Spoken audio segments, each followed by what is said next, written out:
before the elections, there was a kind of a feeling in some of the media, kind of what I would call a premature disappointment. For example, The Economist has published a very critical article saying that basically there are old faces under the new masks going into the Ukrainian So the disappointment that nothing would change. Yeah, that nothing is changing, that there are no reforms, etc., etc. Now what I see, it's a kind of a very positive attitude of many media. For example, Le Monde or Libération, the French newspapers, they went out even almost with the same title, saying that this is dramatic, total victory of pro-Western forces. The same with Die Welt or Der Spiegel, the German paper. So the European paper is presenting it in a positive light. Yeah, in a very positive way, because they are basically focusing on this, mostly geopolitical game. So for them, this aspect that pro-European and pro-Western forces have won the elections and the pro-Russian forces or the communists are no longer there, it's a very positive sign, yeah. And let's also maybe put that we understand that for the foreign media, there were a lot of like Timoshenko, who was for a while in prison, was some kind of the face they know. Also, there were a lot of talks about the radicals coming to the party. There is a radical party by Lashko, who was supposed to be the second, that was before, and now it's like almost the fourth with 6%. Yeah, the topic of the radicalism is, of course, always there. So during the Maidan times, there were much of the discourse that there are radicals on Maidan, etc. And even a few days before the election, there were several publications precisely on Lashko, because Lashko is somebody very strange for Western media. Well, he's dynamic, he captures it. But I mean, the interesting thing is any media, but Western media in particular, always chooses a couple of figures to focus on. And one of those you had was Klitschko during Maidan, but Lashko was another one of them. And all this stuff with internet party and with Darth Vader also.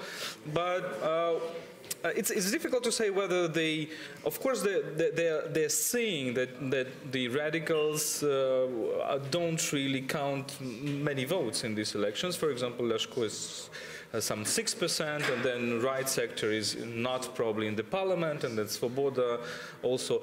When focusing on Lashko, I think they underestimated one little thing, is that Lashko is not a very structured radical, so it's just a radical coming out of the blue. It's not real structured nationalism. But he's still in the parliament, and some of his people, they can get also into the parliament according to the majority vote, so they will be there. But for example, it's German newspapers. It's interesting how some tendencies, how some nuances are straight. German newspapers are focusing very much on radicals, saying that precisely the Spiegel is saying that it was unexpected bad results for the radicals, for the right sector, for Svoboda, for Lashko, etc.